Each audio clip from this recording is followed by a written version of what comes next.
आदिवासी बहुल्य शहडोल जिले में किसानों के हक के खाद में बड़ा खेल सामने आया है, जहां सहकारी समितियों में अनियमितता, ब्लैक मार्केटिंग और फर्जीवाड़े की पुष्टि के बाद कलेक्टर ने 2 समिति प्रबंधकों को तत्काल निलंबित कर दिया। शहडोल के जनपद बुढ़ार स्थित जैतपुर लैम्प्स समिति के गोदाम का निरीक्षण जब किया गया तो सामने आया कि प्रबंधक यमुना प्रसाद मिश्र ने 346 बोरी यूरिया का एक प्राइवेट व्यक्ति श्याम सिंह को बांट दी। स्टॉक रजिस्टर में हेरफेर मिला और 254 बोरी यूरिया श्याम सिंह की दुकान से जब्त की गई। बाकी की कालाबाजारी की आशंका जताई जा रही है। दूसरा मामला जयसिंह नगर की टेक के आदिम जाति सेवा सहकारी समिति का है, जहां प्रबंधक राजेश अवस्थी ने 251 बोरी खाद बिना रजिस्टर किसानों को दे दी। यहाँ गोदाम निरीक्षण के दौरान पूरी तरह खाली मिला, जबकि स्टॉक में खाद दिखाया जा रहा था। भाई साहब, इस साल खरीफ के मौसम में खाद की किल्लत किसानों के लिए शुरू से बनी रही। जब बोनी और रोपाई का समय था उस वक्त न तो डीएपी मिल पाई और न ही कोई दूसरा एनपीके, नाइट्रोजन, फास्फोरस, पोटाश मिश्रित जो खादें होती हैं। किसी तरह किसानों ने बुआई और रोपाई पूरी की। अब जो फसल है, हमारा शहडोल जिला धान प्रधान, धान की खेती यहाँ बहुत टाइप से होती है। अब उनको यूरिया की ज़रूरत है। 1 बोरी 2 बोरी यूरिया के लिए किसान 5 बजे सवेरे से आके लाइन लगाते हैं। प्रशासन के अधिकारियों को देख करके उनको शर्म आनी चाहिए। उनके ज़िले में उनके किसानों का ये हाल है और यही स्थिति रही भाई साहब, तो ये मान के चलिए कि आपके ज़िले का उत्पादन, जब फसल को पोषण ही नहीं मिलेगा तो कहाँ से पैदावार देगी वो? कम से कम 15 से 20% की पैदावार कम होगी।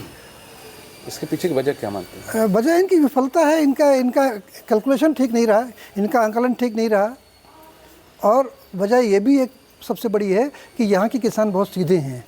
यहाँ के किसान अधिकारियों के और नेताओं के सामने जाकर के अपनी बात कह पाते हैं और आंदोलन करते हैं। वहाँ पर पर्याप्त आपूर्ति है। आप कहीं भी चले जाइए, जबलपुर चले जाइए, नरसिंहपुर चले जाइए, कटनी चले जाइए, दमोह, टीकमगढ़, कहीं भी चले जाइए, वहाँ पर किसान जागरूक है। यहाँ के किसान थोड़ा सा सीधे हैं। कालाबाजारी की भी बात है। कालाबाजारी बहुत है। बाज़ार में जो खाद सरकारी कीमत 270 रुपये है, वही खाद बाज़ार में 400-500 रुपये बिक रही है। कहाँ से आती है वो? सरकारी गोदामों से तो आती है।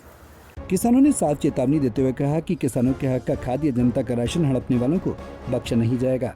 पारदर्शिता हमारी प्राथमिकता है और आगे और भी समितियों की जांच की जाएगी। देखो, खाद में मेरे जिले में उतनी समस्या नहीं थी, ऐसा नहीं है। किसानों से लगातार हमारी बात हुई, किसान संघों से मेरी बात हो रही। जहाँ बांटने में थोड़ी दिक्कतें हुई सोसाइटियों को या डबल लॉक पे, वहाँ हमने अपनी प्रशासनिक टीम भी लगाई।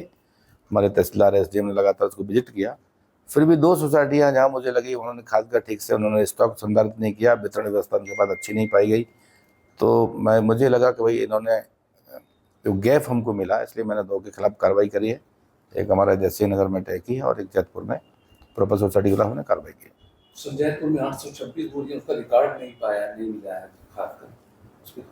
नहीं, पीओएस मशीन के माध्यम से और सोसाइटियों पे लोनी किसान को खाद बंटना होता है। अगर लोनी का रिकॉर्ड ने संदर्भित नहीं किया, इसलिए हमने उसको अनियमितता की श्रेणी में लिया और हमने कार्रवाई की। दोनों प्रबंधकों को निलंबित कर सहकारी बैंक शहडोल में अटैच कर दिया गया है। इस खुलासे के बाद अब अन्य समितियों की भी जांच तेज कर दी गई है, लेकिन सवाल वही पुराना कि किसानों के हक की चोरी आखिर कब रुकेगी।